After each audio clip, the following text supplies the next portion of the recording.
Right. Okay. Now, yeah, hello again. I'm trying to add Mr. President. Let's see if this works now. I'm just waiting for the link to build up. Hopefully, there will be a viewership. I'm just trying to add him. It's you all know it's a network issue. I just need to fix this quickly.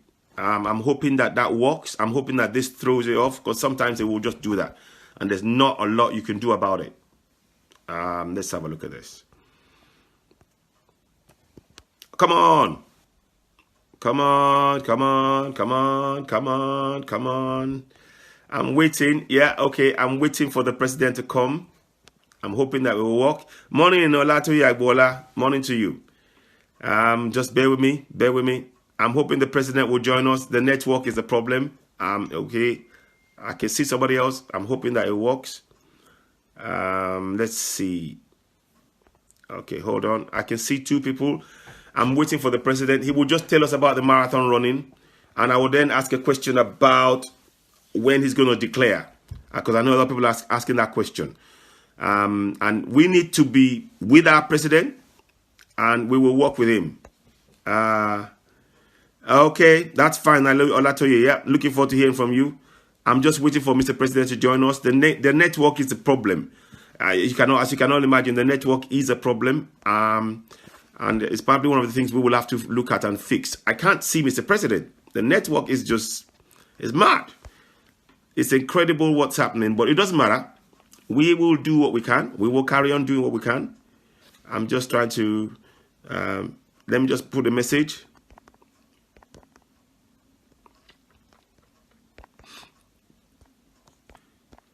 I'm trying to invite Mr. President back. I see him as Mr. President. He will be our next president. I can only see one person on my invite list. I've got 6, 7 people here. What's happening to my network? What's happening to my internet? I should be able to see Mr. President. I'm trying to invite him, but it's not letting me do it. Okay, you know what, Olatoye, I'm going to quickly do something. Let me add you to see if that works. I'll add you, just if that works. And just say a quick hello.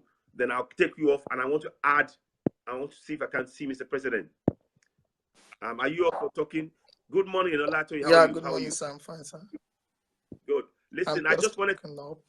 Okay. Good. I just wanted to just check if the network is fine. It seems to be fine. Yeah, it's okay. Yeah.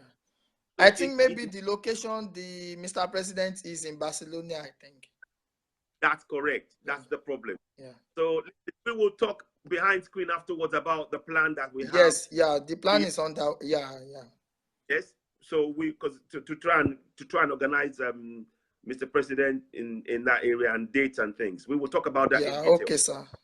So, but listen, for now, I will. We will talk later. Yeah. No problem, sir. Okay, thanks. Thank you, sir. Bye. Okay. Right. Okay. Let's have a look. Now, ladies and gentlemen, I'm trying to see, as you can see, I'm trying to build up the picture again.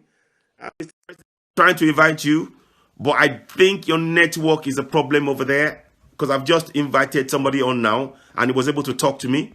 So it might be the network in Barcelona. But it doesn't matter. Either way, we're fine. The message that Mr. President was telling all of us was that they are having a meeting, a June 12th a reunion at Abiola's address in Lagos. So please share that message. You will see that message. We see that message. You will see that message on my first post.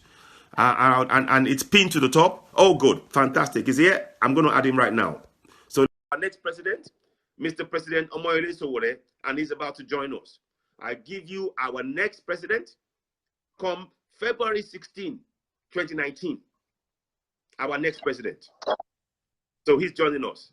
Yeah, hello, Mr. President. Yes, the link went dead. You were talking about how you started doing marathon running. Could you? Yeah. So I took this guy, picked him up, and he was tired, and I was asking him in the car. He could barely talk. I said, "Why would you do this to yourself? Why are you running? Why are you running marathons?" I usually would exercise, but never thought that I could do a marathon. So he said, you know, why don't you try it since you are someone who likes to go on the extreme of everything? Maybe a marathon will be something that is good for you, so that you can have great health, and it's good for your heart, it's good for it's good for your status, you know, it's good for everything. It's, you know, it's a way to push yourself harder than you usually push yourself now. So I went with it. Went out with him for the first run, 2013. His name is Dayo Adegoke. Okay. He's now relocated to Nigeria. A great friend of mine, his family friend, my wife's family friend. I mean, my wife's family. And Okay. yeah, and so we went out and we did 3 miles. I was tired. I pushed a little bit and I was like, I don't have to do this. Nobody sent me. So he encouraged me to go on, and the next day we went out again and discovered that for you to actually do long distance running, you have to Yes. be consistent for a while. And for Okay. the first time I did the Philly Marathon, I think it was Yeah. November 2013, and finished, you know, because when people ask you, have you ever finished a marathon? I mean, have you ever won a marathon? The person who actually wins a marathon is the person who finishes a marathon. Uh, Yes.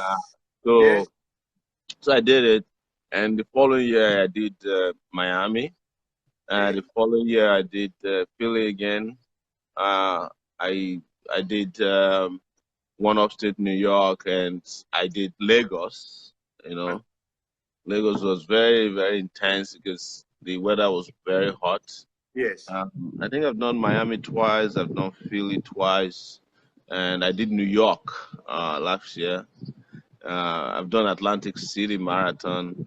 So about 8 marathons underneath my belt is where we are now. It was as if somehow somebody was preparing me for this moment because Eight. people would ask me these days, where do you get the stamina to keep going?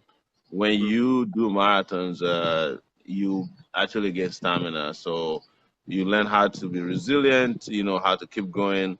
A marathon help you build a lot of energy in your brain as well, because after a while, when you're running a marathon, your body would no longer be able to carry you.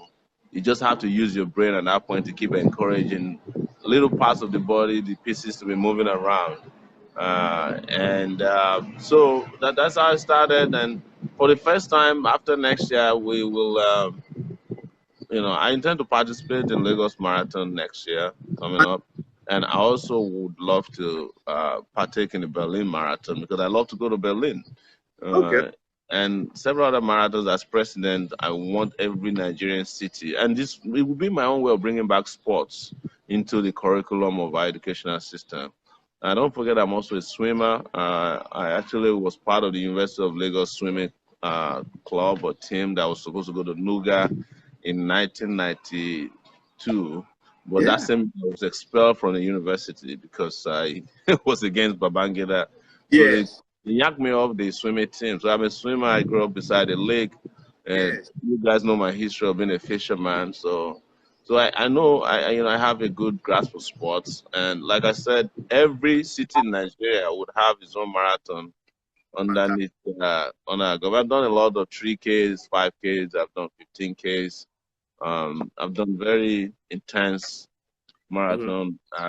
marathons, and while in Lagos and during this race, we Mhm. plan a number of races as well. It's coming up, so be on the lookout for it. It's going to be Take It Back race or a bunch of races where Yes. we encourage people to exercise. You can either walk or run, whichever Hey. way it is. We have to have several ways of moving the pieces in our desire to take back Nigeria. But sports is key for me. Very. Sports is Very. key. I remember in those days we used to have inter-house sports. We don't longer have that stuff, those good Yeah. things anymore. It is the Yeah. way, you know, there's nothing that can unite people in Nigeria more than sports. Look at it, Nigerians don't even have teams, they don't have clubs. They have to adopt international teams. We went to the stadium yesterday to see where FC Barcelona plays. You know, they call them Barca here, but in Nigeria they call them Barca. Yes. And I bought a jersey from there, nice jersey. And I know that the Real Madrid team members are upset with me. I intend to see if I can go to the other side of town today. When I come to London, maybe I'll go see Man U You know, and the other team that loses, but their members never depart them. You know, I like their spirit. Is Yeah. that where's the one in the UK that they lose a lot? So But huh? Arsenal. Oh yes, Arsenal, man. I love Arsenal. Arsenal supporters. They're rugged people. I'm sorry. But carry on. Yes. Arsenal supporters are going to be like APC supporters after this election. You know? Yeah, they will be. They will be. Arsenal supporters, I'm just joking. Don't come after me. I know you don't like APC. Really, seriously. But yeah, so that's you know. But you know, long distance running is very powerful. It's, I would say, in some regards, I think it has a spiritual connotation, you know, Yeah. because it lets you reach deep inside your mind, inside your brain, and it lets you use your brain more than 10% when you're running. Yes. And what a better way to use the brain and the body, and you know, you burn fats. Your heart is better because you know you have better flow of blood and oxygen. Not everybody can do it. I'm not going to force people to run long distance, but just to know that the race we are running now is a long distance race too, but we'll win. Exactly. No, Yeah. I like. I myself, as you know, I have a disease myself. I'm causing a car crash. So what I do swimming. So like yourself, I do swimming and hydrotherapy 3 days a week. Yes. So sport for me is a key. Without Yes. the sport, I probably wouldn't be upstanding at. Yeah. So I pretty much will, and I'm looking forward to your future other plans about how to continue to make Nigerians active. Yeah, we need to get active. A lot of young people in Nigeria, and you notice that when people are eating, you know, if you're sweating, if you're eating and you're sweating through your hair, you better be careful. Probably that's not a good thing most of the time, especially if you're a little bit heavy set. A lot of people have, you know, their heart is not in the right place when it comes to health. Yes. And it's not their fault, is because they don't exercise. Exercise is very key for you to. That's why a lot of people are dropping dead because of heart attack. Because they don't exercise, they don't do much to. They just eat and you don't lose those calories. They you know, they form themselves into cholesterols, you know, fat, and they go block your veins and arteries. The best way to get rid of them is to be active. You know, I was just on the other side at the park. I wanted to show to you, but my connection there was weak. You Yes. would have seen a lot of 60-year-old, 70-year-old Spanish men and women walking around. You got to keep being on. And our parents lived longer because they were farmers. Exactly. You know, they walked long distances to farms. They carried stuff. You know, the exercise. Farming is a form of exercise. That's why we got to bring agriculture back too. You know, because that will help a lot of people go out there, stretch. You know, have physical contact with the sun. Sun gives you vitamin D. When you don't have it, it affects your health. There's a lot of things that are there that are good for us. If only we can get the leadership right, that will make you know, and you know, so that's why, you know, health is part of our priority. Bring back health, you know, but physical health is something. I mean, physical exercises will improve our health a lot. When Dio encouraged me to be running, he said to me, you know, you might have a good health insurance, but the best health insurance you can get is to run marathon. And since I've been running marathon, I've not been falling sick as frequently as I would do. Typically, I will have flu in the US every year, but I haven't had flu in a while. See? Yes. So fantastic benefit. Now, Yep. the question here that somebody was asking, and I know you've been asked this question a lot of times, but please, the question is, they want to know when you will declare the party. Yes. Actually, we were planning to declare soon, but as you know, we have other alternatives out there, and we're exploring them. Like we said, we want to form a coalition, and a coalition takes time to form. There's nothing to worry about. We will be on the ballot. We just want to do it in a grand way. We want to do it in a big way. We're doing very well. We are the biggest movement in Nigeria today. And when you have a movement that is functioning, that is well respected, that is agile, mobile, and daring, you can't have a problem getting a party. Parties are vehicles for winning elections.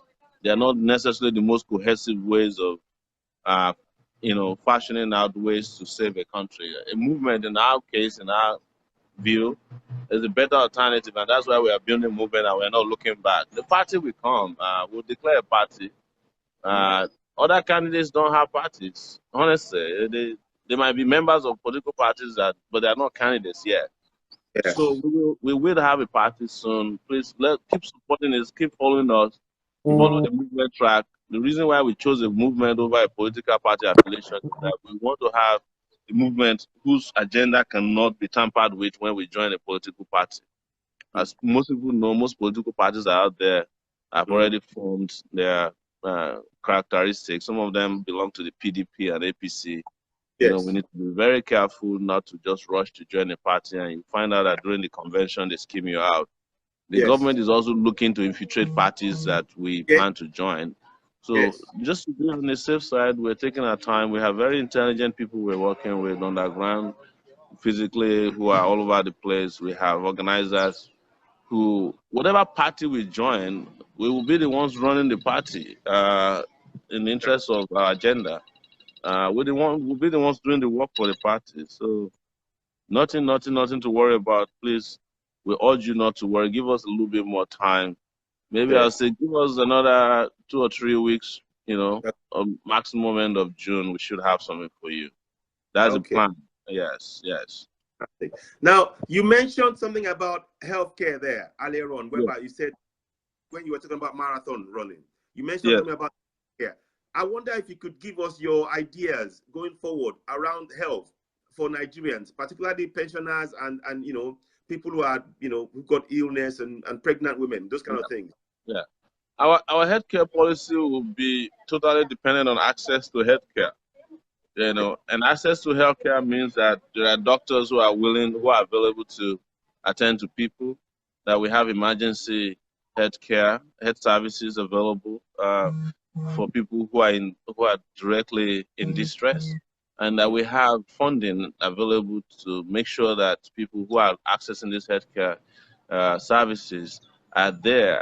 Have some form of payment made by government to make sure that nobody is denied healthcare. It will be healthcare for all under the plan that we have, and we also plan to attract some of our best people who have gone away to come back.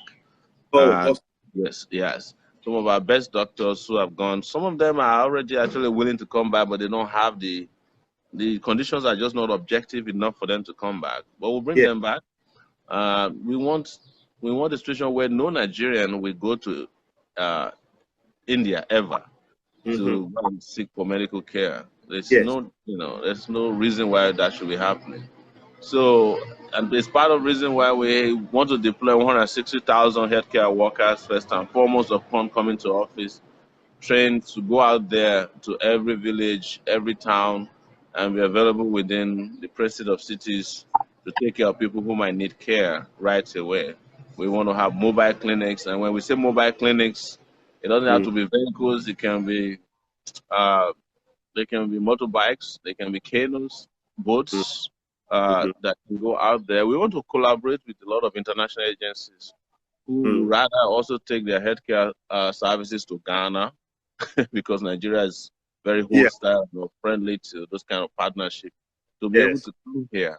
We want to pay our doctors properly and resolve the disparities within the health sector. There's some unhealthy rivalry going on between a lot of unions within the health sector. We want to go in there and resolve these issues so that our people don't suffer unnecessarily. Doctors don't go on strike, and we bring out our best brains. We want to go from brain drain to brain gain. That's it. Yes. So, but we have to make the necessary investments. We have to trust the leadership.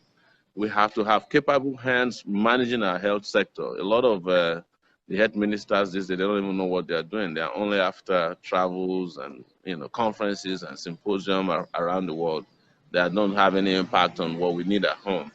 And we want to also equip our our university teaching hospitals. If there are universities that don't have teaching hospitals now, we must make sure they have them. And the ones that have them, make sure that they actually provide the services that they ought to be providing to society. Okay. You know, I know about the University of Lagos teaching. Lutz, as Lagos University Teaching Hospital, is a shambles. It's in shambles. It's a shadow of its former self. Several other ones are not just in good shape because people are embezzling funds that are meant for developing these platforms for increasing and improving our healthcare system. So, like I said, access is going to be our number one priority for health. You know, we're taking back our health sector for good. Yeah. Somebody just something about it said, please, sir, one area that you don't talk about are the area of that port, airport and maritime especially.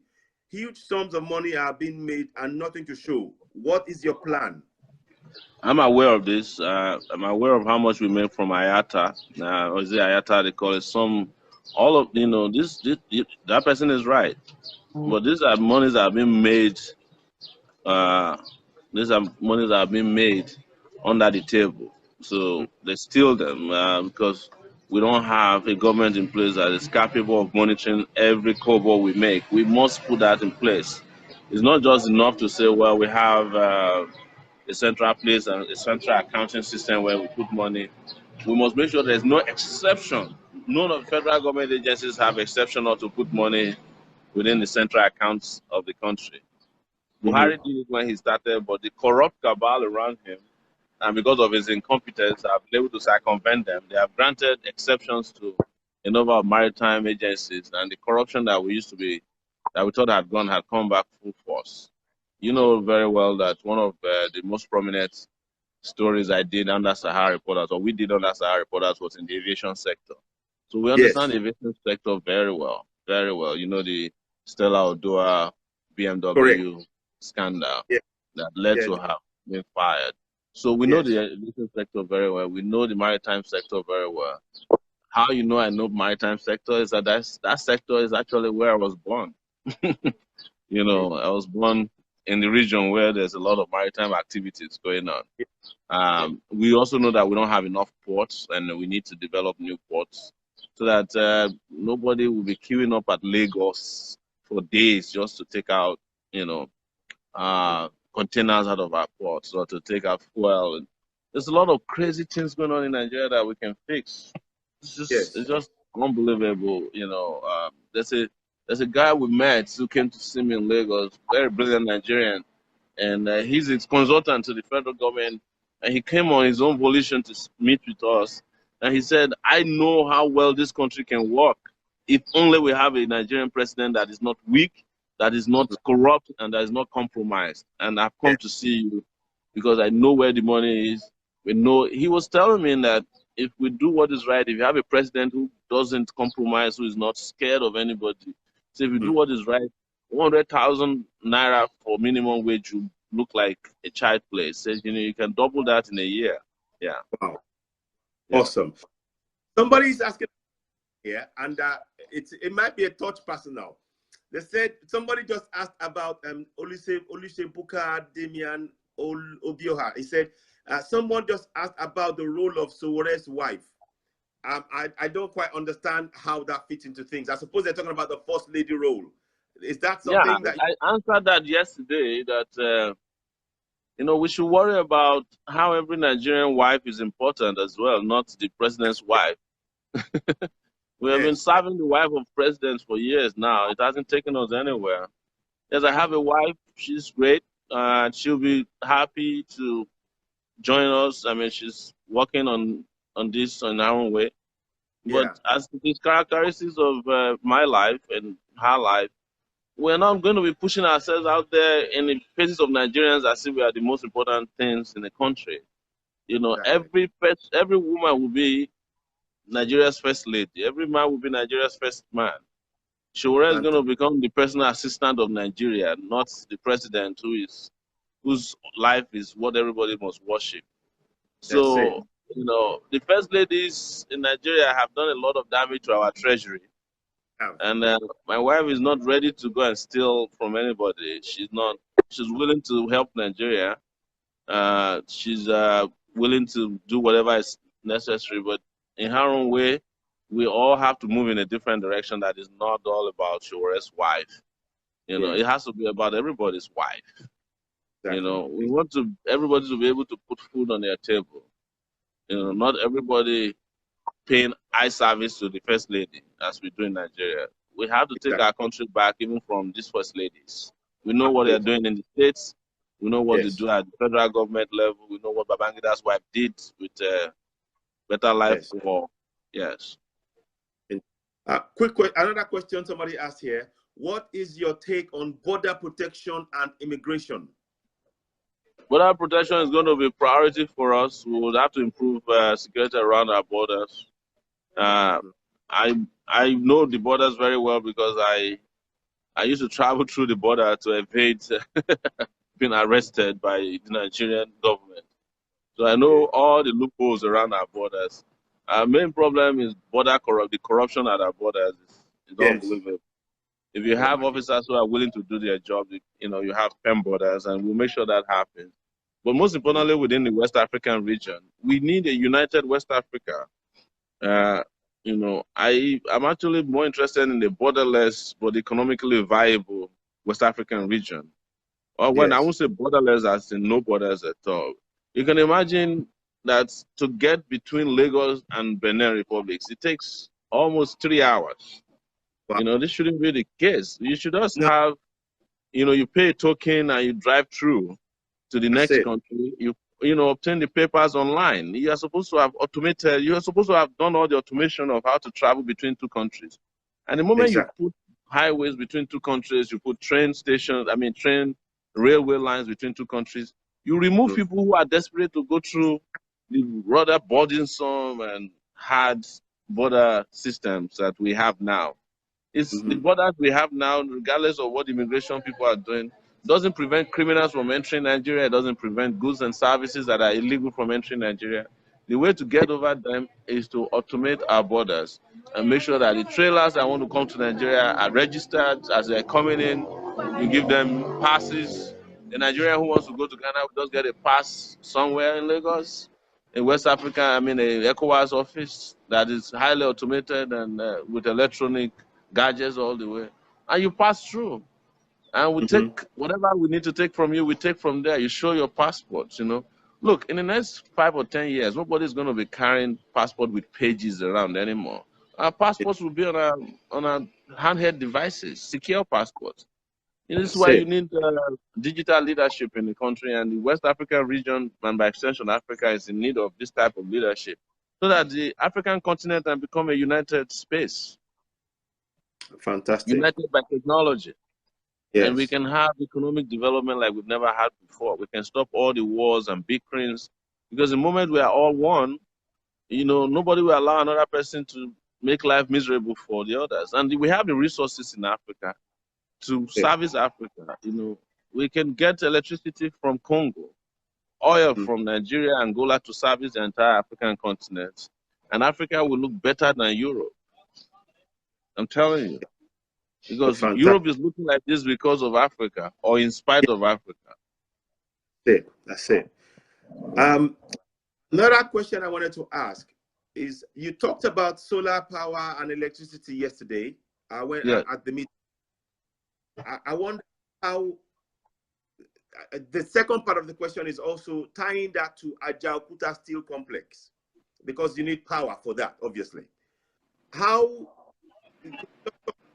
talk more to us about how the mix of the usual electricity we will be using and solar power, how that can give us power in Nigeria in the shortest possible time. So what I've discovered in the course of my investigation and research is that it doesn't take a lot to put together solar energy. For example, you can build 5 megawatts of electricity that's capable of powering a university in 90 days. Having imported all the parts on time. We don't make those parts, which is sad. We have on long term, we have to think about how the parts are also made in Nigeria. So if you want to do business with us, one of the things I will make compulsory for those solar energy companies that the parts must be produced in Nigeria. So that way they provide employment. So if we are going to do 4,500, we must produce most of it in Nigeria. Initially, we have to import. Importing means that we'll grant some waivers, at the beginning, as long as it's in the interest of the country to accelerate the importation of these goods and the services. But we ensure that people who are putting them together are Nigerians. They are trained by the people importing or the companies that are getting this. And that's why I said 2 million people are going to be employed just to provide 4,500 megawatts of electricity around the country. Another thing we need to do is to decentralize our electricity system such that people can have mini grids. And if you have mini grids in Ikoyi and all the Ikoyi people have enough solar panels to generate, why can't they have constant electricity without waiting for the federal government? That shouldn't be, the federal government should not be interested in how people develop on their own. And it's part of the restructuring I've been talking about. Restructuring is not just about resource allocation. It should be about innovation as well, where people can develop at their own space, grow their own food, grow their own electricity, share it amongst themselves there, be fine with it. Government comes in as a regulator, not as an ombudsman or as an overbearing, bureaucracy that destroys everything. You understand what I mean? So this electricity with 4,500, they have coal still in the east. 10% of U.S. electricity is generated from coal.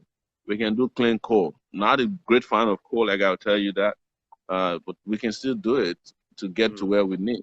And then we can have smaller dams, around cities, just like you have in Europe. You go to major European cities, they have dams that are supplying electricity locally. I think we were in Treviso, and they said, somebody told us that the guy that actually built the dam in Treviso made his money in Nigeria, a white guy. So you imagine, these are technologies they've sent to Nigeria, and the leaders have frustrated them, and they bring them back home. And technology has made it easy to do so many things these days. It's almost unconscionable and unpardonable that we keep waiting to get things done that are supposed to be done within a short period of time, but because of corruption, and bureaucracy, because our leaders are always asking what is in it for me, I'm going to be asking people, what can you do for us at the shortest, quickest? We don't have no time to waste. So we must hit the ground running. There is no time to wait for 6 months before you put a cabinet in place. Cabinet should come first week, if not today or swearing it, And if you have cabinet members within 6 months who are not doing their job, we are going to be firing people.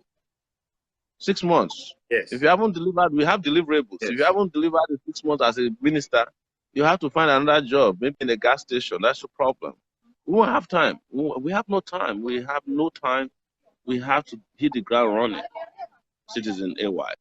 And this is why I urge Nigerians not to be afraid. Don't ask questions about grassroots. There's no grassroots that is more than young people. We are the grassroots of the country. That's it. The market woman that is the grassroots, they are not more intelligent than you. Go to them and say, this is our candidate. This is the future. Explain it to them, Teach them how to vote for this, Tell them what is in it.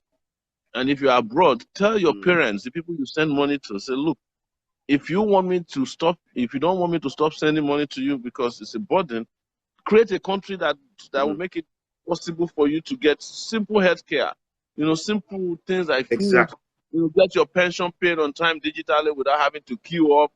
This is a guy that's bringing technology into your life to resolve a lot of issues, small issues, even including telemedicine, AY, We have a lot of people who are willing to work to us that you can just make a phone call or send a text message to them, and they'll call you back and prescribe medicine for you or what to do. And they might be in the US, right? They might be in Europe, telemedicine. My doctor is based in the US. Well, now he's in Nigeria. Anytime I'm sick, I just call him. He'll say, describe the symptoms to me. I describe. He treats me over the phone. I don't have to go and queue up in his office. That way you can reach a lot more people. If I don't improve, he will ask me to go to the nearest place, go and do a blood test. I test the blood. I send him this thing by scanning it on WhatsApp. He tells me what next to do. You understand what I mean? There's just so many things that can be done within a short period of time without too much hassle. But you know what? Our leaders hate us. They hate the people of Nigeria and they hate the country. And most importantly, a lot of them don't understand. They don't get it. You understand? So please, let's keep pushing. There is no reason why we cannot win this election. We shouldn't win this election with less than 20 million votes.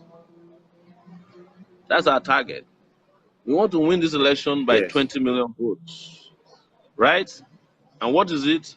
All those people that log on to Facebook every day, there are 20 million of us from Nigeria, not from outside now. Over 4 million Nigerians log on to, 40 million Nigerians log on to Facebook worldwide every day.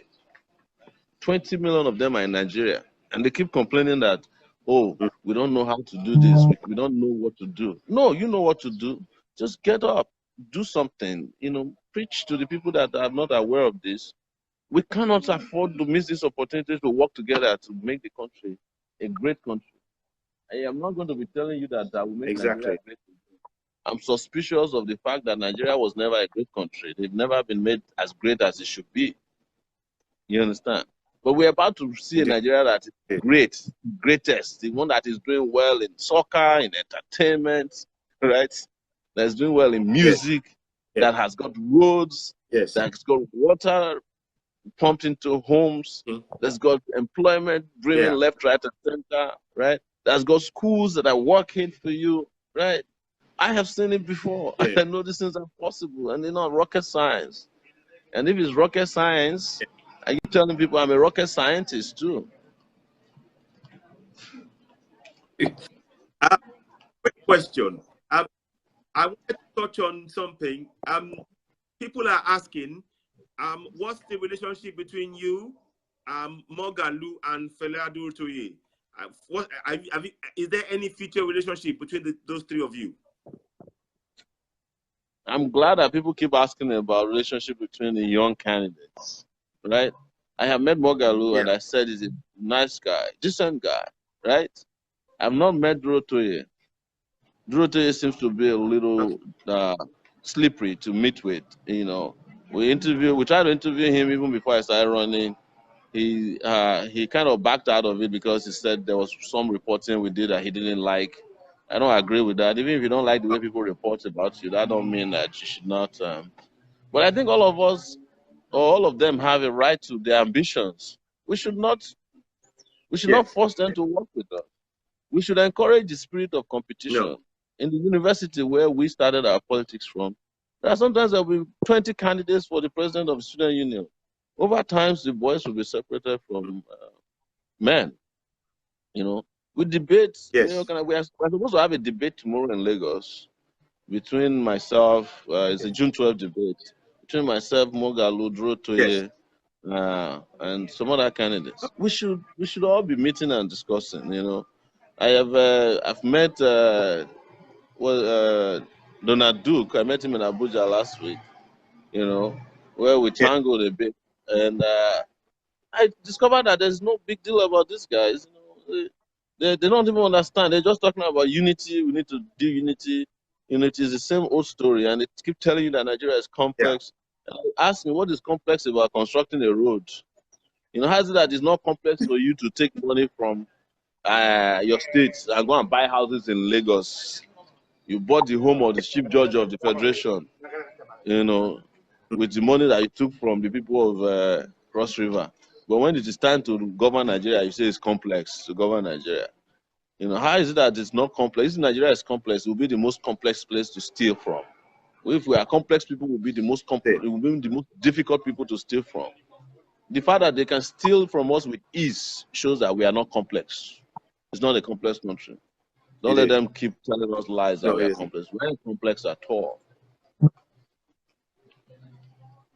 We're not. I wanted to touch on another subject. Earlier on, you talked about the brain drain. Now, I know, for example, that in Scotland, in 2 or 3 of the universities, of every 5 students, 2 or 3 of them are Nigerians. And so many of the patents they made of the innovations that they made have been stolen by the Scottish or the students that left here. Of course.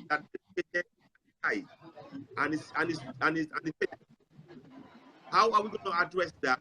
And how are we going to make sure that our universities in Nigeria have got research technology? Hey, you've touched a very important topic right there. And that's the topic about what we are giving to the world and what the world is stealing from us. I had an experience when I was at Columbia University. I was a student of one of the big professors there. And I did my, when I was doing my homework, when I was doing my kind of, it's not dissertation, it was a master's degree thing. It was a policy dialogue submission. They asked me to go and be reading some books. The book recommended to us was Midnight in Nigeria, This House Has Fallen. It was written by Karl Mayer. I did something unusual. I said to the professor, I said, I cannot quote Karl Mayer. Everything Karl Mayer wrote about happened on my back. It was June 12th, anti-SAP riot, the OPC crisis at that time. All I said, I'm just going to tell my story as it is.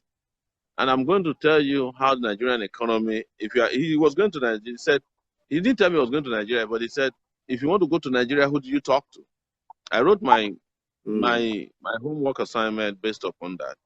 A few years later, they invited us, they wanted to go to Nigeria, invited us to meet with him and advise on what he should do in Nigeria. This entire visit to Nigeria was based on my paper that I wrote. That they said was not good enough because I didn't quote Karl Mayer, which I refused to do. So a lot of Nigerians are out there, brilliant ideas. They are stolen, but they are not stolen in the sense that the moment you are entering the school, you're also signing away your right to own all of those things. That's why we must develop our universities to keep our students there. You can't believe that Nigerian students are paying through their nose to go to universities in Benin Republic, in Ghana, in Togo. Exactly. You know, it's unheard of. But that's where we are today. Because we are not a nation that is able to cope, to offer education to our youth. We can't. Nigeria is not able to do anything for anybody at this time. Nigeria is only servicing the greedy elite in the country. The ones that don't even believe in Nigeria, the ones who never have their kids in Nigeria, who will never send their children to Nigerian schools, who will never care about Nigeria. All right? Those are the people that Nigeria is servicing, the private jet people. We don't care about the ordinary people. Yeah. And it is time that we start to care about ordinary people. And that's what our movement is about. We are taking back the country and putting it on the path of growth, progress, and prosperity. And mass. Oh, fantastic. No, good. Another question asked, somebody asked a question here, Stanley Isaac Aribu. Can you be able to have all Nigerians info dental based in order to boost security? So it's talking about dental information whereby they use the teeth as a recognition. Is that something that you're looking into? Is that a good idea? Look, there's plenty of data out there already that if we can centralize them and harness them, Nigeria has got a solid database of its citizens already and non-citizens. And they do so through the banks. You can't open an account without somehow submitting what they call BVN. You can't have a BVN without your fingerprints. You know, you have passports and then you have INEC. So there's a lot of ways that already we have captured data. The thing I would worry about is how to sieve the data, centralize them, and also secure Nigeria's data. Because right now, the phone companies are doing what they like with the data. The banks are doing what they like with the data. I don't know what INEC is doing with data, but there's plenty of data. I don't think we need to go exactly there yet. And there are ways that are cheap to capture those kind of technologies these days. I mean, most of you who are looking into your iPhones have to use your eyes. You have to use your fingers. We are there already. You know, we just have to capture the low-hanging fruits with regards to technology. The data we have in our system already, if they are properly harmonized and synced and sieved, we will have enough to start working with right away. Okay. Somebody, you know, earlier I talked to you about Ajaokuta Steel Complex. Somebody was saying it would be a good idea if you can meet Natasha Akuti. That's from Samuel Dada. I met Natasha Akuti. We've invited her to be on this campaign, and she's indicated interest in coming with us. But we haven't seen her physically get involved yet. Ajaokuta has a very interesting background and story. It's not everything that you see that's Ajaokuta. And Ajaokuta Okay. is not exactly as big as they make all of us think. Okay. Ajaokuta is running on obsolete equipment. Yes. It's running on, I mean, this is a place that pretty much has failed. We have to Yeah. really look at it and see if it is worth our time and investment, or if it is not even better to build a brand new one that is technologically upgraded and updates than to keep wasting our money and energy in a kind of project that I don't have enough background information to say that I will fully endorse Ajaokuta. But I can guarantee you that there's so much we can do with the place, and there's so Yeah. much we can do with other places. I mean, perhaps, I mean, in terms of Ajaokuta Steel Complex, what I was thinking was if it's obsolete, I'm sure bits of it can be taken apart and been reused in the area in That's the why we newer. need to do. That's why we need to do an audit. Yeah. We don't even know what is left there anymore. They've been stealing and ripping the place apart and ripping it off. So I would say wait until we get into office. We'll do an audit first. The thing you're hearing about Ajaokuta, you might find out that it's totally different when you get there. You might just find a shell of a building or warehouses. Just probably that's what is left. You know how Nigerian officials are, they're thieves. They probably have stolen the place and not much is left. But here is what I'll say. Give us time. Let's get into office. Let's audit Ajaokuta. Let's audit other places. There's also Delta Steel Company in Warri, I think, in Alaja, near Warri. There's plenty of companies out there that can be revived. And there are new ways through which we can create new companies with limited resources, just by creating the objective conditions for those things to happen. Okay. Somebody, Adegbenga Abiodun has a question here. What is going to happen to the current labor? We have to wait for 30 days to make a living. Would you review the labor laws? What I just want to do with our labor laws is to make it easy for workers to get paid. We will introduce hourly work payment system as soon as we come in. We don't have to wait till the end of the month. I agree with the person.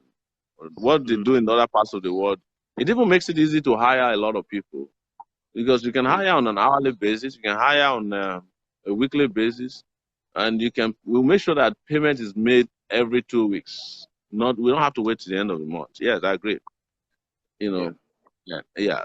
But what we need to do is to ensure that our labor laws are strong to protect our workers, like they have in South Africa at the minimum. You can't go into South Africa, create a company, and cheat and run away. You can ask the D-Day man when he tried it. It didn't work out well. You have to make deposit as a guarantee that if you leave abruptly, workers can get paid for at least 6 months after you leave.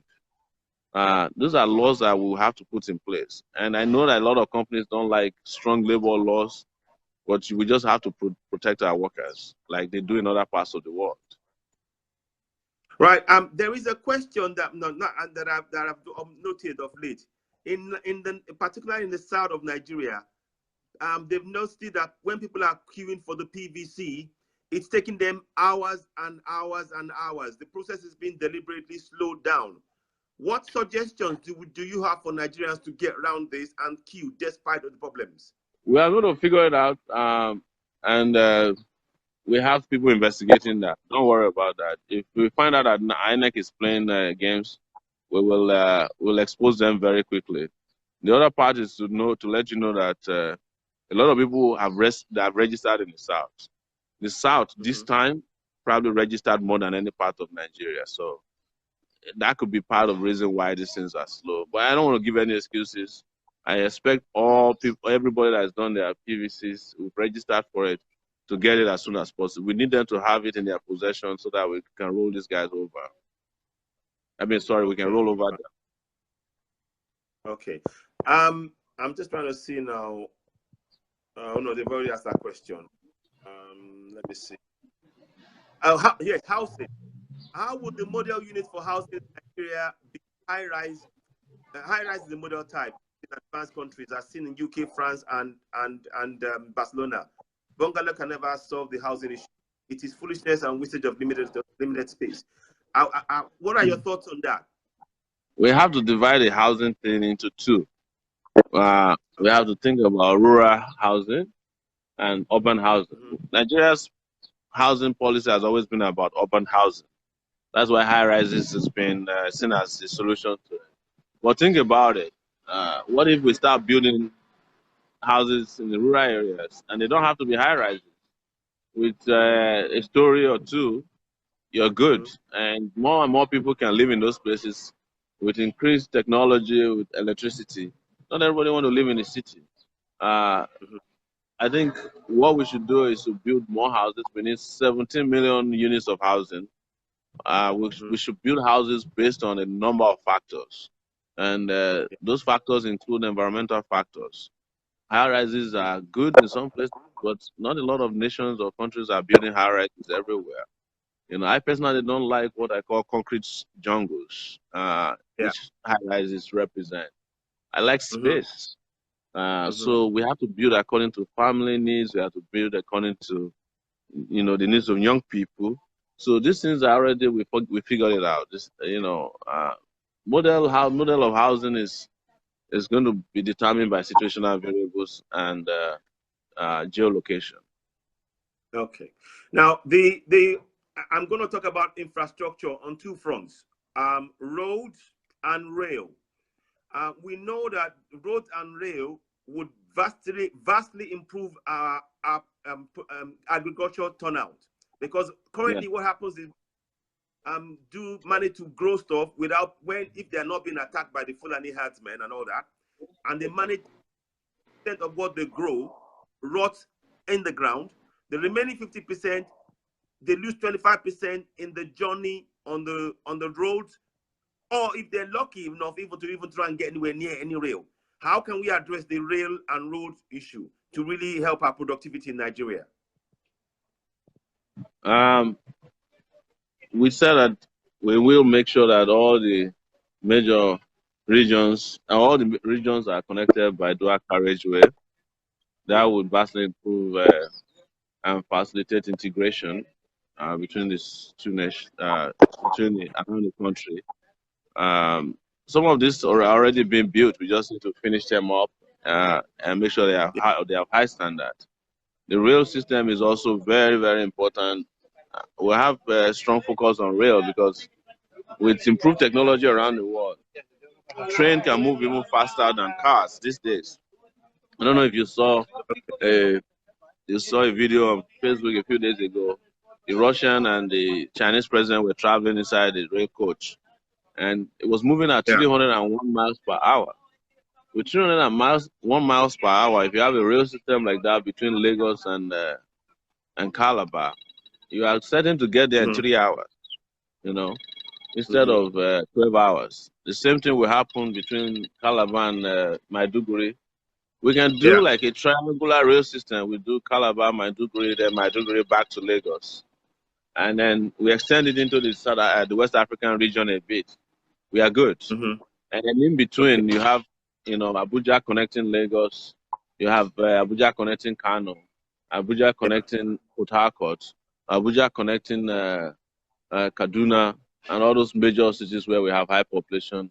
Abuja connecting Onitsha, our economic nerve centers. So apart from that, we also have to invest in waterways. Now, water transportation is also key. We went and saw Cross River.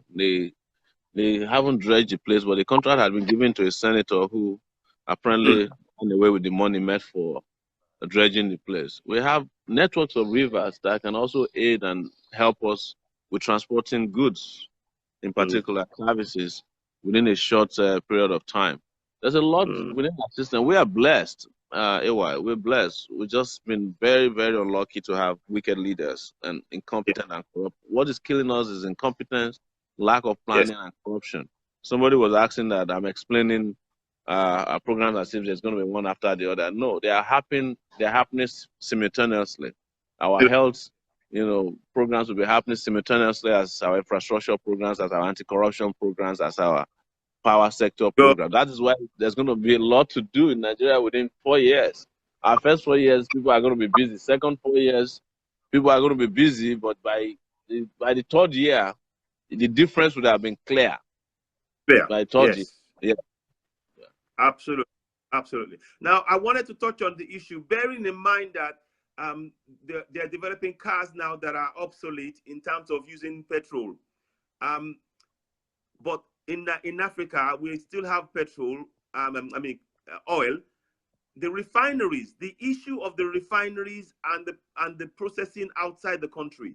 I mean, did you hear about the one whereby they're trying to build a refinery between Nigeria and Niger? I mean, what are your thoughts on that? How can we stop this mess of us having to import processed refinery oil where we can do it in Nigeria? That's madness. And that's what I said. Most Nigerian leaders don't care about Nigeria. They care about countries outside of Nigeria. I think Niger already has a refinery, and they don't even have oil. And I think they get the oil from Nigeria. What I heard is that President Buhari wants to accelerate a super highway between Nigeria and Niger, because that's where his personal interest lies. Yes. And this is why you have to vote him out before more damage is done. Yeah. We have to vote Buhari out of power so that Nigeria can reclaim its space. Nigerians can have their country back. Yeah. Oh, well, he might join us. I mean, if we don't get to speak to him again, you can imagine we've had a really engaging discussion, covering so many issues. I hope you've been able to get as much information as possible. I'm going to try and add him again. I'll try one more time. So I will try and build this up. I'm hoping they can come back. I can't see him at the minute. No, I can't see him. I'm trying to add him, but as you know, the networks can be very difficult. I'm just trying to see if I can add him. So bear with me. Yeah, I'm adding him back. I'll add him. He's back. Right, he'll be back in a minute. Yeah, here we go. Yeah, network problems. So yes, we were talking about Buhari and the refinery. Hello. Yes, I said that Buhari is not representing Nigeria. Buhari is representing special interests to which he has had lifelong commitments. There's a sheikh in the north, Sheikh Gumi, who has always said that Buhari has so many baggage, Nigerians just not have anything to do with him, you know. And I hope people are listening to him. People are, you know, I don't want to waste my time talking about Buhari. I want to talk more about the future. And as you know, we're running out of time. You have made it impossible for me to do my early morning run this morning. Huh? I do apologize. I'm already set for it. You see my sneakers, everything, eh? Yeah. But you won't let me run. Well done. No, listen, I think, honestly, there's no more. We could ask questions all day. I'll be back on your show on a regular basis so that we can, you know, because I know more and more people are waking up and joining the show and asking questions. But I'm just saying, hey, if you just join us, it's great to see you. This is Sowore OMOYELE, your candidate for president. No, not candidate, your aspirant for the position of, well, eventually your candidate. And we are here in Barcelona today. I'm on Citizen AY show. And you can see how interesting and lovely the streets are over here. Yes. These streets are being kept clean by our brothers and sisters who are in second slavery pretty much here. And we're saying we can create a country that can be as beautiful as this, or even more beautiful, because our countries are already beautiful. We just need to, you know, put things in order, right? You know, look at those lush green vegetation you see in your neighborhood. The fact. It might be the network, and if he goes this time, I will let him go. We will go running. You know, okay, go on. So someone is asking about transportation. We just discussed a railway system that works. We just talked about waterways working again for us. We just talked about the road transportation networks, maritime sector, which is going to be a priority, airports that work for you. We also want to give you a Nigerian airline. What can be better than that? You know, so that you can get on a flight between here and London and be chopping amala, you know, apple, absolutely, and oha soup or draw soup. Yes. Or you can travel within the country, you know, and be able to get anywhere within a short time without paying through your nose, and be sure that, you know, the aircrafts are safe to travel, and our roads are safe. We have a lot to do together, people. And I know a lot of young people are raring to go. Those of you who are staying outside of the country, you want to go back home. I know you want to go back home. Let's go back home. Let's go take our country back and make it work for us in our lifetime. For those of us who are already in the 40s, we just have a few more years. Let's try and enjoy our country. Let's make our country work. And Nigeria cannot work with the old people. Nigeria cannot work with the Buhari who is happy to be in Morocco today, rather than being in Calabar. The man hasn't commissioned a single project since he came to power. They're just commissioning projects by propaganda. So let's take our country back. You can do it. We can do it. As you can see, we have bigger numbers than they do. We're more than that. We can do this, people. I'm pleading with you. You can take it back. You can take this country back, and you can take it back in a few months and have a completely different country. I'm pleading with you. It's something we must do. We must do this for ourselves. We must do it for our children. We must do it for unborn children and the generation to come. We must do it for Africa. We have to do this for the world. We have to do it for the black race. Absolutely. Listen, final words before you leave, because I know you have to go for your marathon run. If any more final comments before you leave, we thank you very much. Just make some final comments before you leave. I just again want to invite people to come tomorrow to June 12th event at near Abiola's house, in and around Abiola's house will be there, and please do come. We want to see thousands and thousands of you. We want to show to them that we own June 12th and we own Nigeria and we're taking back our country.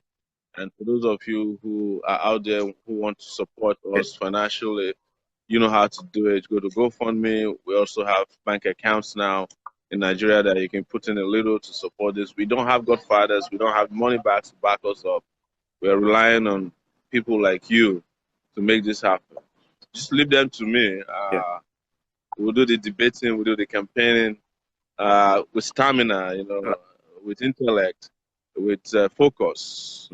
That they cannot match. You see how they are stealing our ideas, but we have decided to be giving them ideas that they can't cope with. So let them steal, but get to a point where they can't even cope because they don't have the memory space, with their Nokia 3300 president. The operating system has maxed out. It's crashed. So I'll see you in Lagos tomorrow. Take it back, as please come to Lagos. Come to Abiola's house at the Keja. Starting from 9 a.m. in the morning, you see Sowore. And I'm going to start running now because it's time to just exercise a little. Okay. So you want to watch me? Listen, you want to watch me running until I lose you? No, don't worry. I'll turn to my other network. But thank you so much, Citizen AY. Thank you everybody who's been on this show. I see you there, Stephanie. I see you, Prince Ademola Ibrahim, Joker Sahid. I see you.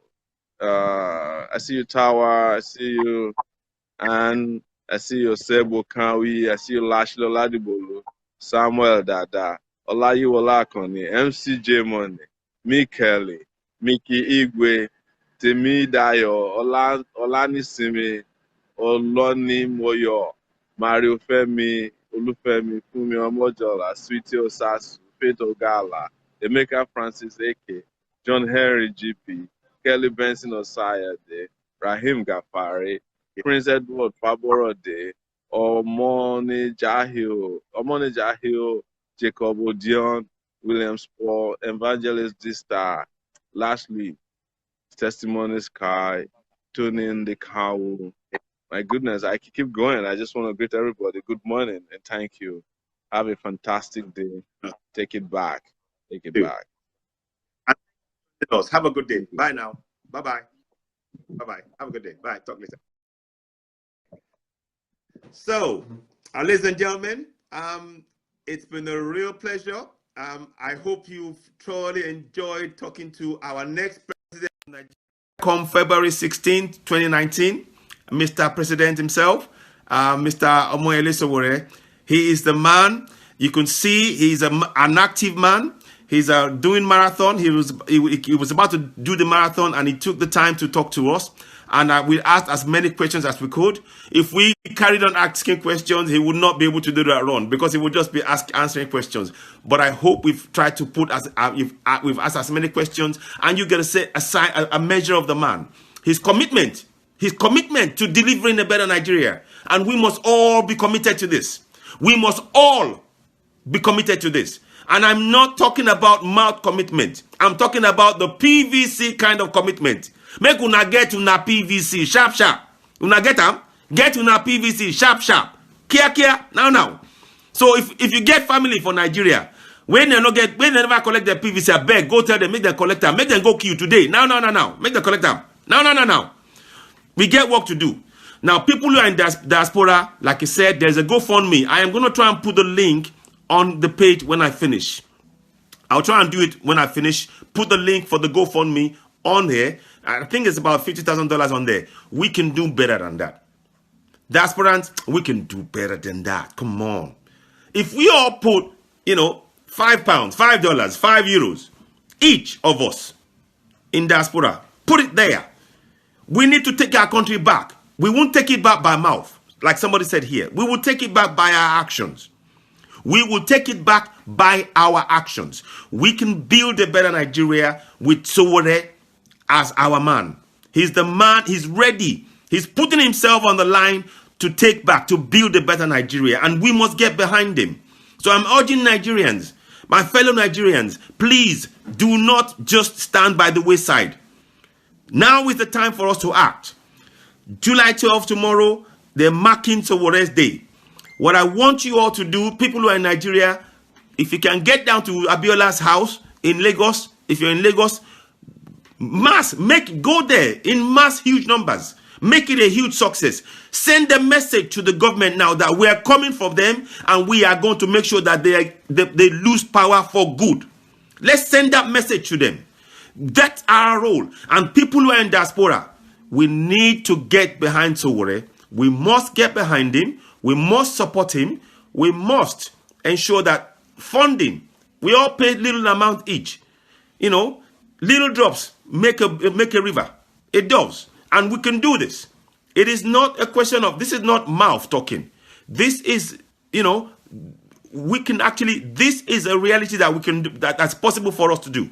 But we must get on board. If you are not on board, Sowore, take it back. You need to be on board. And not only that, tell your friends. If you go to parties, talk about Sowore. If you go if you're running, talk about Sowore. Wherever in your offices, talk about Sowore. In your home, talk about Sowore. Talk about take it back. Talk about you want to build a better Nigeria. That must be the topic on our mind every single day, 24/7. 24/7. You had the man. He came on here. He was about to run. He was about to do his marathon because he does that. And you heard the story about how he started running. So we must be inspired by what he said. We must motivate ourselves, not only ourselves, our friends and family, to build a better Nigeria. And how do we build it? We make sure that we put in Sowore. We vote him in. We get our PVC and we vote him in. And we vote him in and we support him.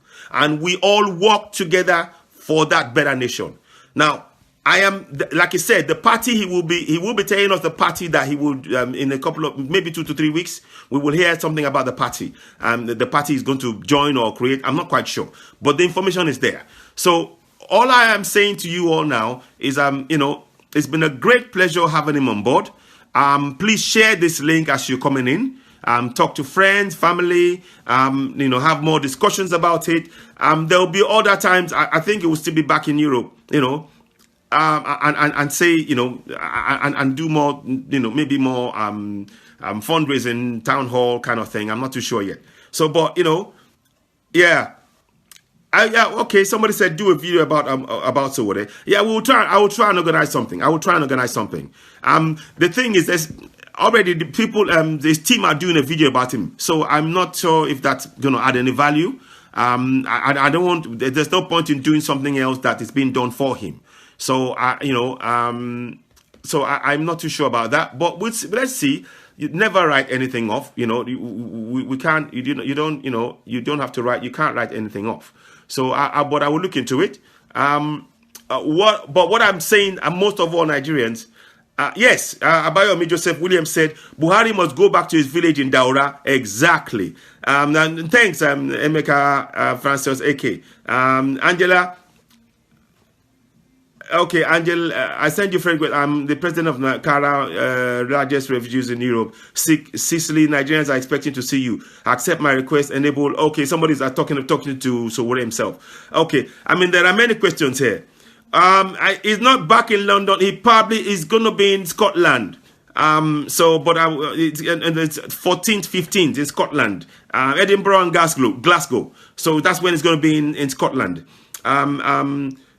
The party name that's being worked on. The party name is being worked on. So don't worry. The party, not the party name. They're going to create. You will get that in about 3 weeks' time. What's important now is tomorrow, June 12th. Those who are in Nigeria, who are in Lagos, please. You're welcome, Angela AIB. Those who are in Lagos, please get down to Abiola's house tomorrow, June 12th. So whatever will be there, there will be some sort of debate there. And there will be a commemoration of June 12th of Abiola. It's a way to invoke the spirit of Abiola, and you know, to keep him in our presence, in our minds, you know, because this is the man, a president that we never had. He's a president that rightfully we voted for, and the military men decided to hijack his mandate from him and from the rest of all of Nigerians. And that's why we are commemorating him. Forgive me, I'm sorry. I'm just a little bit hoarse now. I've been talking at length. So please get down there tomorrow. And let's keep supporting Sowore. Let's keep talking about people getting their PVC. And of course, I'm on Eunice. And of course, I want everybody, make sure on your phone, I've said it before, download, in Nigeria particularly, please, download the Constitution and put it on your phone. Start reading it. The Constitution is more important than your Bible or your Quran, because the Constitution contains your right. And if you know your right, I'm not saying you shouldn't go to church or Quran, but I'm saying knowing your right is more important than the Bible or the Quran. So I will post that link on here as well for you to use.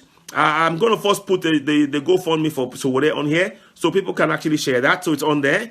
But I'm going to go again on top. Not only that, the Constitution. It's important you put it on your phone. And if anybody, any part of the first part of the Constitution I want you to read is Section 15.3a. Section 15.3a of the Nigerian Constitution. There you will know it states that the government should protect Nigerians and ensure that we have free movement of goods, services, and people.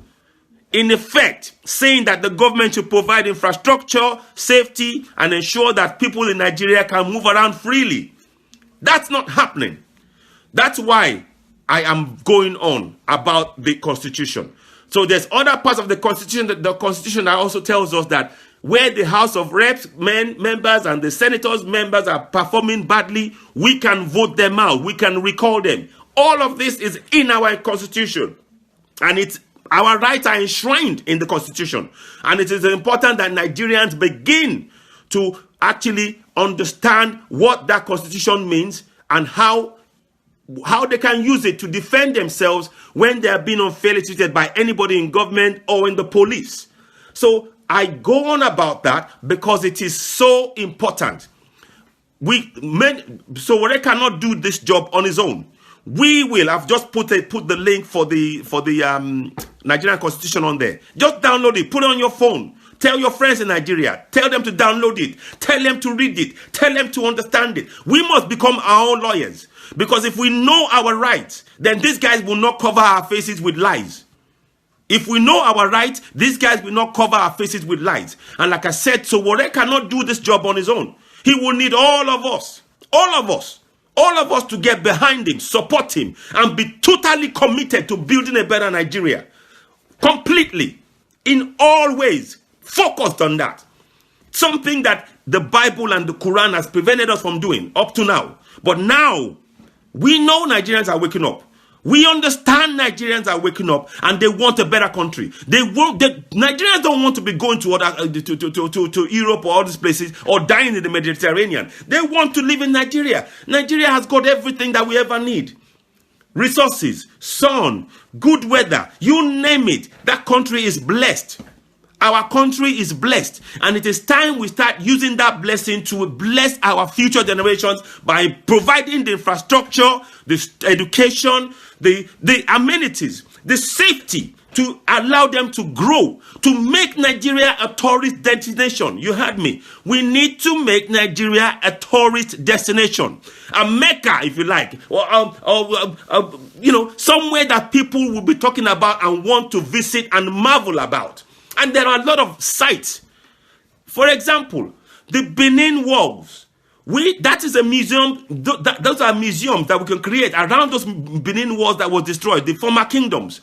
That's one example. Simple. There's the Zaria. The buildings that we have that we can make it into tourist attractions. There are natural occurring waterfalls that we can actually make into tourist attractions in Nigeria. We have so much. To have 198 million Nigerians and all of them trying to focus on leaving the country instead of staying in the country is shameful. It is shameful. It is an indictment on our successive government for the last 58 years to have had this kind of governance that have failed Nigerians repeatedly. All they've done is taking our money.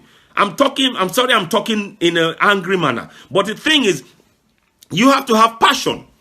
You see, if you do not have passion for that country, you cannot build anything. And you can see when Sowore is talking, he's got passion.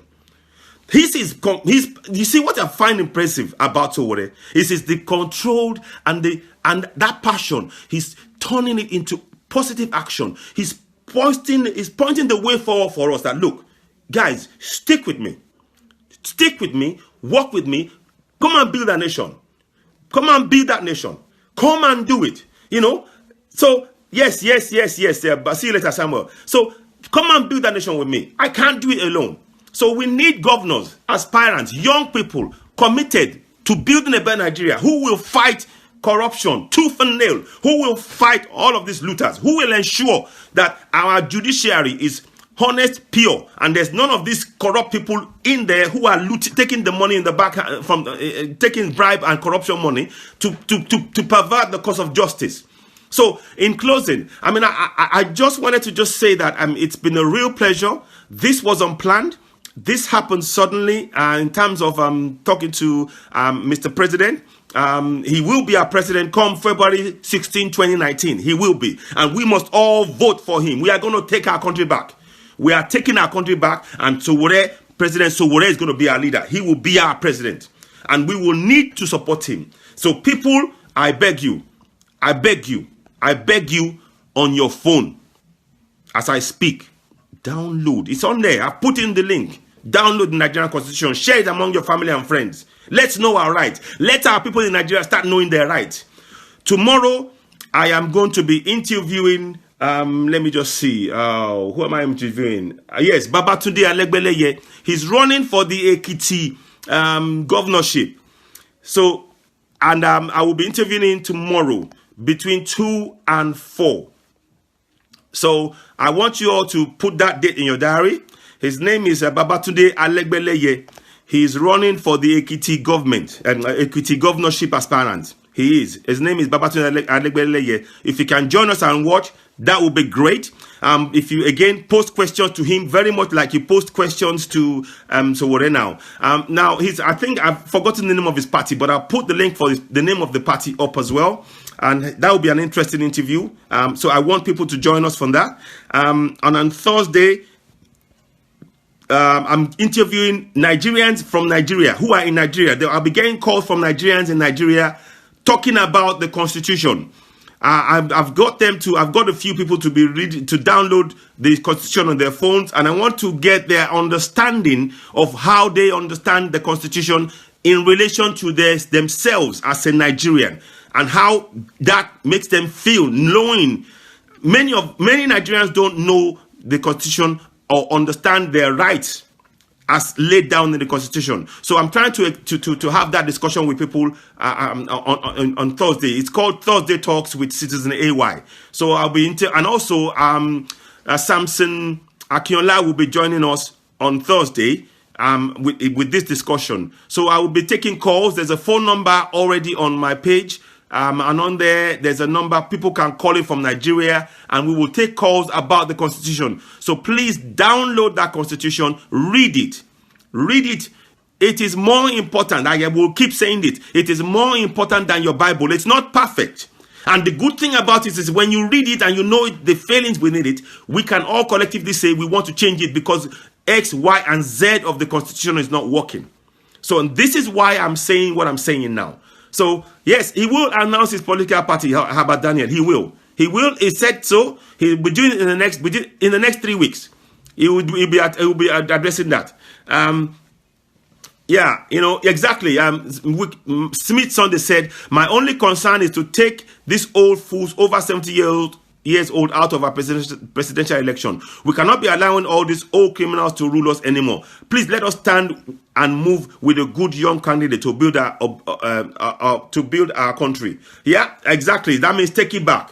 We are saying take it back, and we will. You know, we are taking it back. Greatest Nigerian people. Let me hear you say greatest. Greatest Nigerian people. Greatest. Greatest Nigerian people. Greatest. That's it. That's what we need to do. Solidarity forever. Solidarity forever. Solidarity forever. We shall always fight for our rights. Solidarity forever. Solidarity forever. Solidarity forever. We shall always fight for our rights. That's what we need. We need that spirit. In closing, as I'm saying that, I want you all to think of Nigeria as the place of your fathers, your mothers, your relatives. We always send money home. We are the ones funding this government. They are looting the money and we are funding, and it's enough. We cannot keep doing that. It's unsustainable.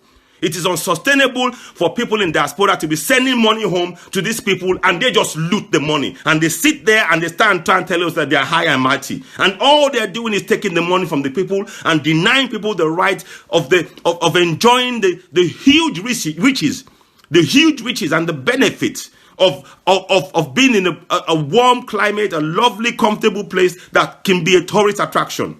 So Nigerians, we owe it to ourselves, particularly in diaspora, to get behind Sowore, support him, put some funds in money in his GoFundMe as we speak. £5, $5, €5, whatever you can put it in. Some people are doing so. We need more. We need your support. He needs $2 million, he said. And I think if we can give him more than that, even better, because he will need the financial, and we don't need the money from these looters. We don't want any of the looted money. What will happen is when Sowore comes in, all that money is coming back into Nigerian coffers. That's what we're going to do, because we will ensure that the judiciary is swept clean of all of these looters. It's swept clean of the looters, and all of them will have to account for where they stole the money. All of them. And that money will be taken back. I mean, recently they said that they got a governor jailed, and yet they've not even asked for, is it Inyake or something, that he's going to be jailed for 10 years, something like that. But they've not confiscated any of the proceeds of what is told. That should be part of the judgment. It should be there. It shouldn't be an assumption. It should be something in black and white, so that if anybody says something about it, we have it in black and white that his property is being confiscated. That's what I mean by when you have a justice that's skewed and unfair, that is being used to prosecute people that are supposed to be supported, to prevent Nigerians from having infrastructure. 58 years of failure. That's what we faced with. And another thing I like to say, Nigerians, we're very good at, President Sowore said it, and I call him president because he will be come February 16, 2019. He will be. We need to start thinking about our health as Nigerians. What we eat, how we, exercise. We need that. Many Nigerians are dropping dead around the age of 50. I've lost count of people that I've heard of, close friends have told me about, that have just dropped dead. Mr. President, our president to be, Mr. OMOYELE SOWORE, is our next president, come February 16, 2019. He's leading us by example. He goes on a marathon run. He runs, keeping fit. That's the example that we must all adopt.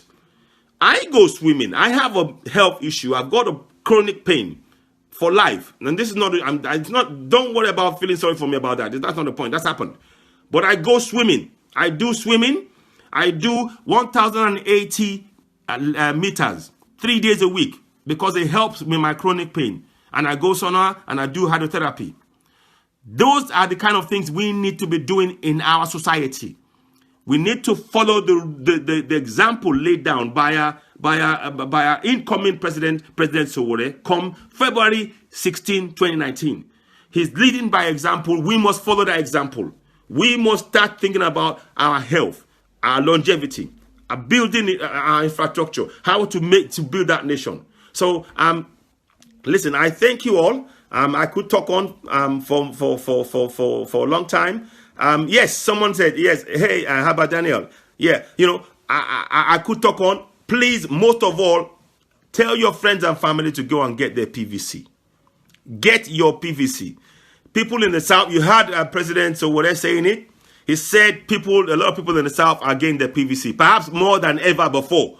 But still, we don't even rest on our laurels as far as that's concerned. As far as I'm concerned, I'm asking everybody, please tell your friends, family, get your PVC.